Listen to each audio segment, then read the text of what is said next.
Greetings, ladies and gentlemen. So the year 2012 is coming to a conclusion, and the year 2013 is about to begin.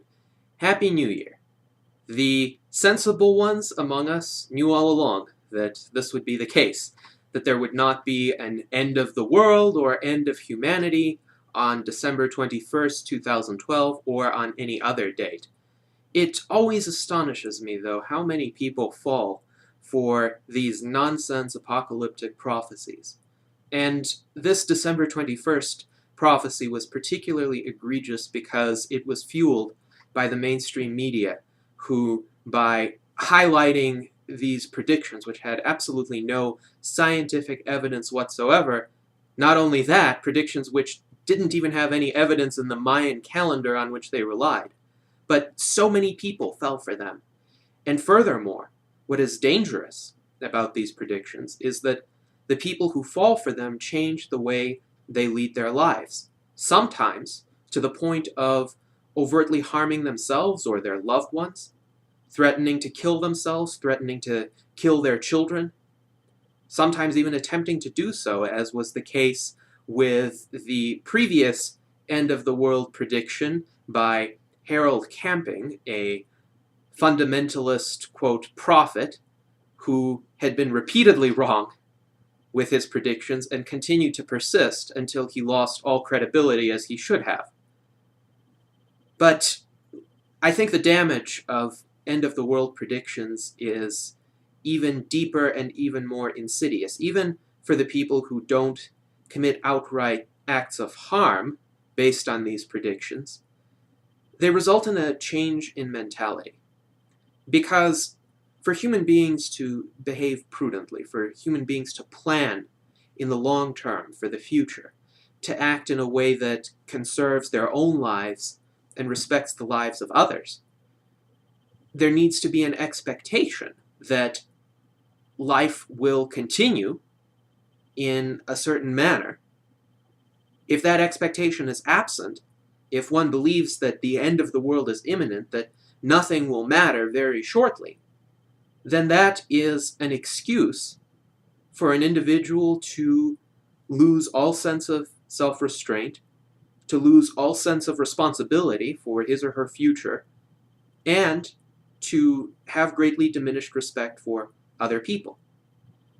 This, as a matter of fact, is the exact opposite argument from the ones that opponents of indefinite life extension make. Those opponents would claim that the only reason why life is worth living is because it's finite, or because it's of short duration, so it inspires a sense of urgency in people. But we see with these individuals who believe the apocalyptic predictions that exactly the opposite outcome occurs, that these people become very short-sighted, that these people seek very immediate kinds of gratifications without any regard for the long-term consequences for their health, for their financial well-being, for their relationships with other people. On the other hand, if you take the opposite situation, when a person has many years, decades, hopefully centuries to look forward to, that person will be prudent and far-sighted and will think about the implications of his or her actions many, many years and decades and centuries into the future. And that, ladies and gentlemen, is the way life ought to be lived. Because every single moment is transient. What we do now, what we experience now, what we enjoy now, will be in the past very soon. The way to lead the good life is to find some way to enjoy it sustainably, and find some way to spend it in a worthwhile fashion all throughout its duration. That means now, that means in the near future, that means in the far future. And if we have a far future to look forward to, we're going to be thinking about how to make it better. And we're going to try to prevent some of the calamities and some of the inconveniences that might come along down the road. Now, I didn't just want to confine this video to apocalyptic predictions, because the patent silliness of these kinds of predictions that the world will end on X date is apparent, I think, to any rational thinker. And that includes not only secular thinkers like myself and many among you, it would also include the more sensible among the religious thinkers. The people who predict the end of the world on a particular date might be opposed by other religious thinkers, even religious thinkers who believe that there will someday be an end of the world, but think, for instance, that it would be arrogant to presume that one knows when that's going to happen or that one can predict the will of God.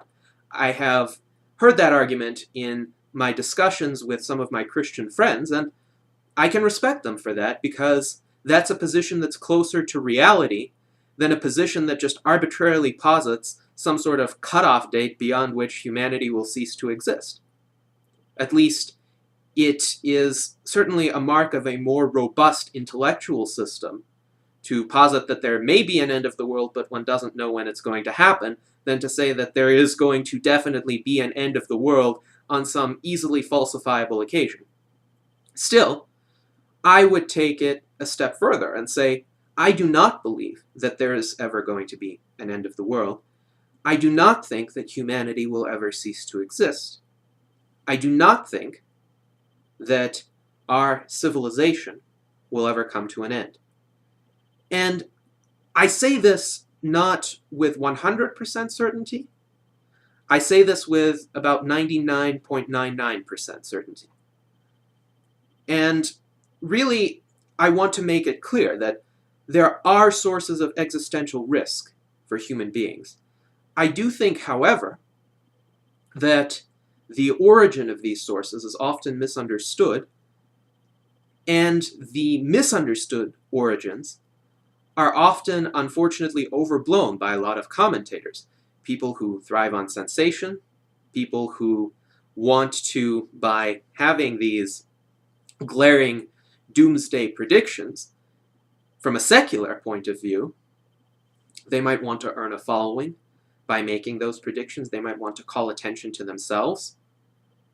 And really, if their predictions fail, they might be humiliated, but some of them, like Paul Ehrlich of the population bomb fame, who made Malthusian predictions about human overpopulation in the late 1960s and early 70s and has been consistently demonstrated to be wrong, well, some of them aren't even really that humiliated. Paul Ehrlich continues to be held in high esteem in many circles, unfortunately, even though all of his predictions have shown to be completely wrong.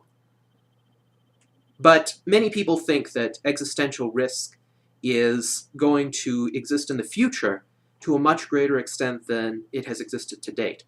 And I have a completely different view on this. The greatest existential risk has nothing to do with human beings. It has everything to do with the natural world as untouched by human beings. So, for instance, 99.9% of all the species that have ever existed to date are now extinct. And most of those extinctions occurred long before human beings ever came on the scene. Human beings had nothing to do with those extinctions. The dinosaurs, according to the best scientific understanding, were wiped out because of an impact by a meteor. And certainly this can happen again. And that is a major existential risk.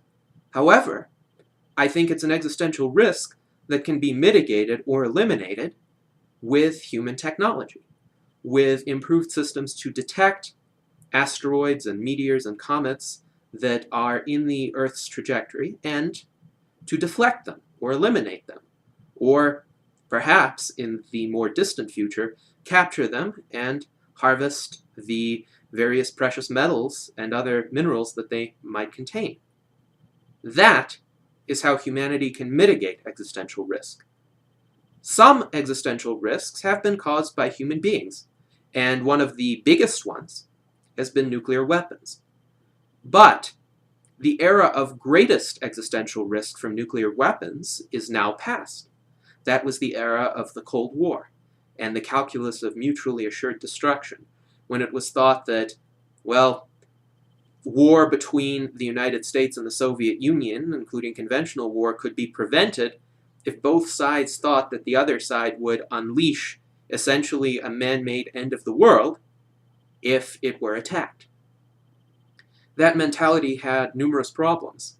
The key problem is the assumption that the other side's intentions were perfectly transparent, and if the other side intended to commit an act of aggression, that signal could be read with 100% clarity by the side that was responding. In fact, there were several very close calls during the Cold War when there was an erroneous understanding of the other side's intentions.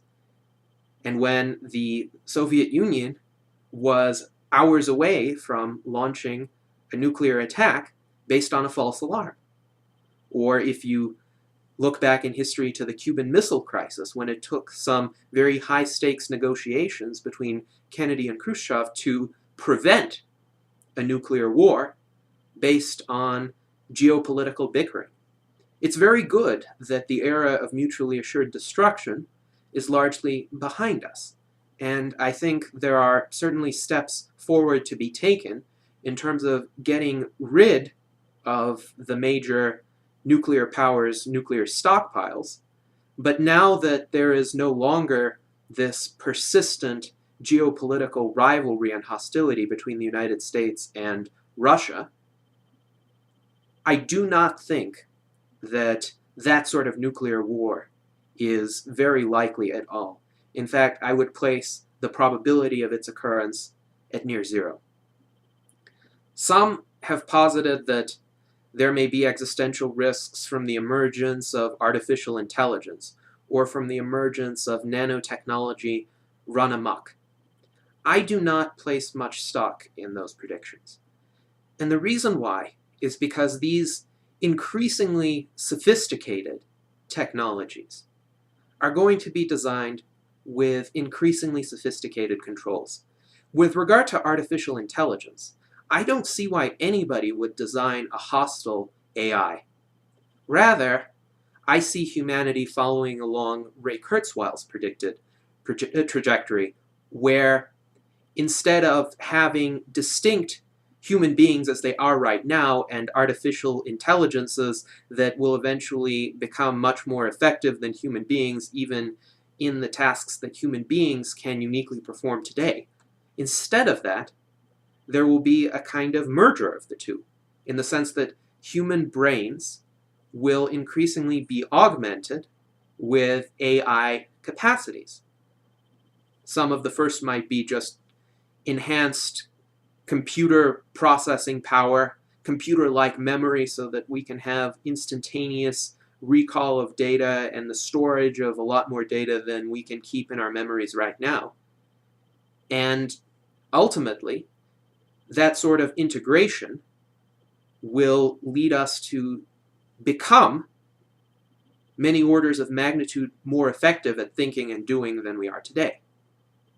But there would be no war between human beings and artificial intelligence because they will be one and the same. The greater threat might come from people who resist technological progress and try to crack down on and persecute individuals who support technological development and who try to bring about these innovations.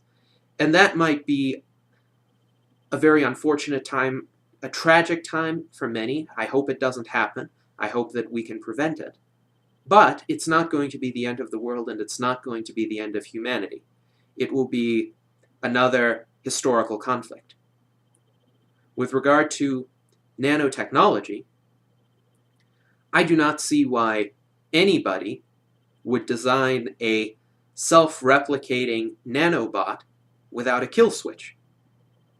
The nightmare gray goo scenario where the nanobots consume all other matter for their own purposes seems rather inconceivable to me, because no sensible scientist is going to create a machine like that. There may be self-replicating nanobots that self-replicate under very controlled parameters. I think every type of self-replicating nanobot is going to be built with a very intricate system of controls that will disable it even if there's the remotest probability of it running amok. Some people might allege, well, it wouldn't be the reputable scientists who created it, it would be madmen, crazy people who want to destroy humankind for some reason or another. All historical experience with those kinds of people suggests that they're not very smart, and if they're desperate, they will use the most obvious approaches to vent their desperation. And sometimes they may be very indiscriminately destructive approaches, but to design a nanobot that is capable of doing what the proponents of this kind of scenario envision takes so much education and intelligence and clear-headedness that these kinds of mindlessly destructive people are not going to be able to bring it about. So I am very optimistic about the long-term future of humankind. Not only is there not going to be a doomsday on any particular date, but my view is human civilization will continue to exist indefinitely with progressive improvements in technology. The key for each of us is to be able to survive up until the time when we can take advantage of these technologies, so that we can belong to the future and not just to the present. And that, ladies and gentlemen, is the key challenge. And in the meantime, of course, if there are existential risks that we can identify, we should work to mitigate them. We should work to figure out technological solutions to them. And most importantly, we should not fall for the defeatist doomsday predictions that suggest that either at some specific date in the future or with some high probability in the future, our civilization will come to an end. Because those defeatist predictions sap our motivation to pursue improvements to the human condition. And as a final point, some might bring the second law of thermodynamics into the conversation. I have a video about this called Transhumanism and the Second Law of Thermodynamics, where I explain that eventual end-of-the-universe predictions based on the second law of thermodynamics are not in fact valid. They arise from a misunderstanding of the second law of thermodynamics. In any event, ladies and gentlemen, Happy New Year! 2013 will fully elapse, just as 2012 has, and may you all live through it in peace and happiness and prosperity. I hope to be able to talk to you again at the end of the next year, and of course, many times before that. Thank you very much.